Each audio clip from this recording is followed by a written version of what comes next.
Saudara-saudara, berikutnya kami akan sampaikan update data. Pada hari ini spesimen yang telah kita periksa sebanyak 14.313, sehingga total keseluruhan spesimen yang kita periksa sampai dengan saat ini adalah 278.411 spesimen. Dari hasil pemeriksaan ini, hasil yang kita dapatkan adalah konfirmasi kasus positif COVID-19 sebanyak 686 orang, sehingga totalnya menjadi 23.851 orang. Kasus sembuh 150 orang, sehingga total menjadi 6.057 orang. Kasus meninggal 55 orang, sehingga menjadi 1.473 orang.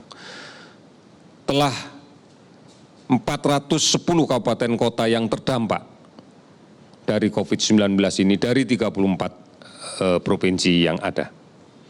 Kami masih melakukan pemantauan di seluruh rumah sakit di seluruh Indonesia terhadap orang dengan pemantauan sebanyak 49.942 orang. Pasien dalam pengawasan yang saat ini sedang diawasi dengan ketat sebanyak 12.667 orang. Saudara-saudara, dari keseluruhan laboratorium yang ada, hampir seluruhnya telah melaksanakan pemeriksaan dan memberikan pelaporan. Beberapa laboratorium masih berproses dan belum memberikan pelaporan karena secara spesifik kita masih belum mendapatkan datanya. Meskipun mereka melakukan pemeriksaan, namun pelaporannya belum sampai di tempat kita.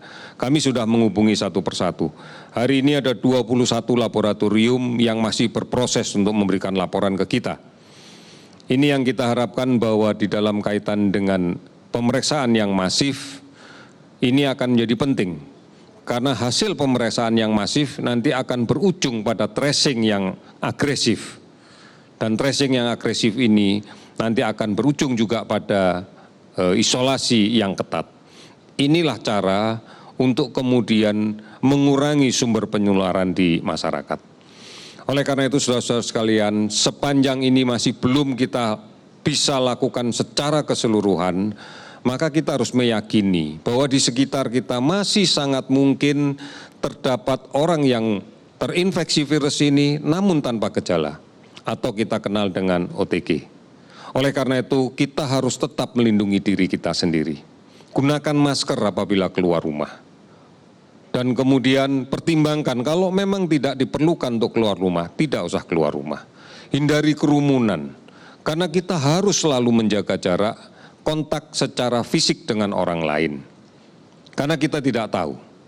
Kemudian biasakan mencuci tangan dengan menggunakan sabun dan air yang mengalir.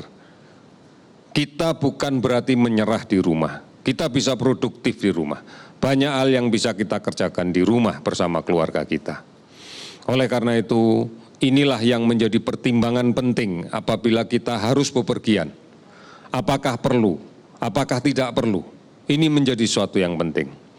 Saudara-saudara, kami berterima kasih atas kerjasama yang selama ini telah dilaksanakan. Oleh karena itu, mari kinerja yang sudah menuju ke arah yang benar ini kita tetap pertahankan. Kita harus bisa menjaga satu daerah yang memang sudah terkendali, tetap terkendali. Oleh karena itu, jangan sampai kemudian apa yang sudah kita capai selama ini menjadi berubah. Karena kemudian muncul kasus-kasus baru, muncul hal-hal yang tidak bisa kita kendalikan secara bersama-sama. Ini yang kami harapkan. Sehingga kita tetap bisa berjalan pada track yang sudah kita rencanakan, yang sudah kita prediksikan, dan kemudian kita bisa meresponnya dengan lebih baik lagi.